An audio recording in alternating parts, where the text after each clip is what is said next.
Бүгін 26 күн қалайсыңдар? Шашым ауысып кеткен. Неге барамыз біз? Бүгін күн универден басталады. Универге шақырып жатыр.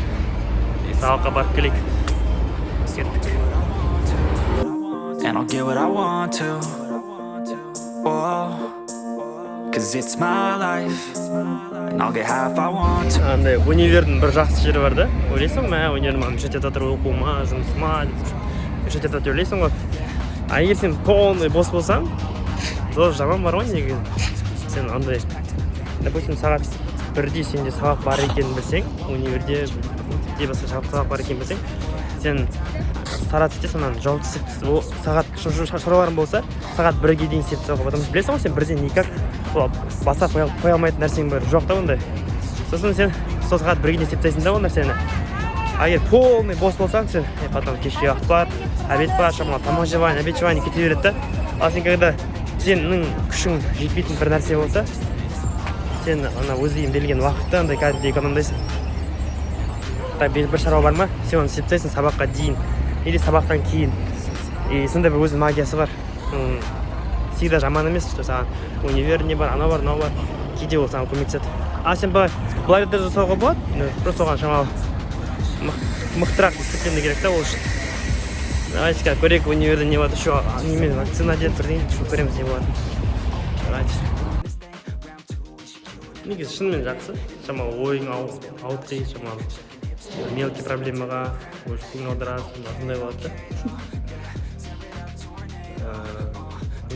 Өзінше бір медитация ғой.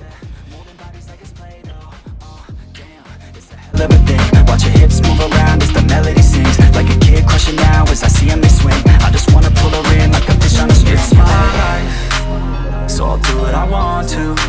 And I'll do all the very relax.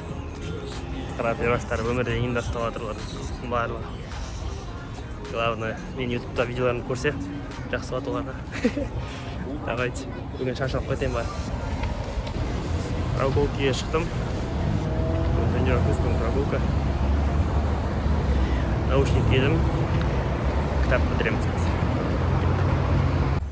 В общем, шаш алмай қалдым, потому что в общем, шашқатын адамның несі орындар толып кеткенде.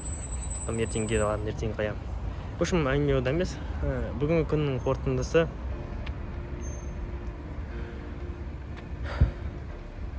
бізде 6 күн қалды. 6 күннен кейін 30 күндік челлендждің аяқталуы болады. Яғни 3 миллион теңге да. Соның қорытындысын қазір соған жұмыс істеп жатыр, чисто. Энергия соған кетіп жатыр. Энергия емес, энергия кетіп жатқан жоқ. Энергия келіп жатыр наоборот. Потому что қаншалықты сен өзіңе андай порог, вызов, сынақ, потолок қоясың, соншалықты саған көп энергия бөлініп резервтан. Энергия наоборот көбейіп жатыр, азайып жатқан жоқ. И айтайын деген нәрсем, вообще сынақтан қорықпау керек. Тағы да соны түсініп жатыр. Сынаққа сен жетпесең де, жетсең де, не істесең де, сен сол сынақ қабылдағанға дейін, в любом случае сен сол сынаққа дейінгі қабылдаған адамнан, сол қабылдағанға дейінгі тайда все равно лучше боласың. И так что оған сынбаңдар, что вы не добились, что вы, в общем, не дошли, да, до конца. Сен в процессе жақсы боласың да, в конце емес. Сол самый басқаға теген нәрсе. Ол жүректен мен пландамаймын вообще. Мен қазір осыны айтамын. Видеоны қосам, арасында өйтіп тұрып қаламын, сол кезде идеялар, сөздер бәрі келеді. И соған айтып отқан нәрсем қазір, что результат в конце емес, жеткеннен кейін емес, бәрі в процессе. Сен тауға шыққан кезде қиналып жатқан вид, бүкіл қиналған кездегі шешімдерін көтеріп жатқан кезде тауға да, сол жерде аттап болайын бәлі, до конца барайын деген шешімдер, соның барлығы сен мықтыға. Ал тауға жеткеннен кейін сен просто кайфовать етесің болды. Ол уже сен кайфовать етті, уже саған емес, сені өсірмейді ол нәрсе. Сені өсіреді, сен сол жолдағы тауға көтеріліп жатқан кездегі сенің жолың.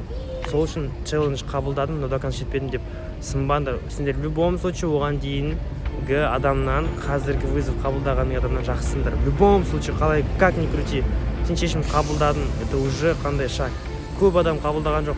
Сторисы 220 адам қарай ма, 15 адам қатысып жатыр деген сияқты ғой. Соотношение всегда аз болады.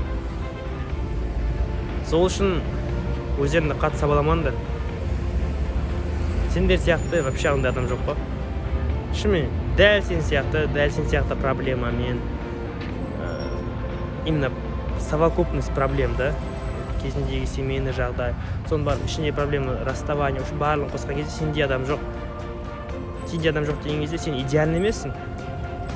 Но именно сен осындай вызов қабылдағаның, да, сондай адамдар в любом случае аз. Мен қазір ойын бөлініп кетті, басқа нәрсе айтайын деп жатыр едім негізі. Іштен шығып жатыр ғой енді. Мен айтайын дегенім, в любом случае сен осы жолда болсаң, сен аз адамның қатарындасың да. Потому что если бәрі ондай болса, бүкіл бай болып кететін еді, бәрі бақытты болатын еді, бәрі күшті болатын еді да.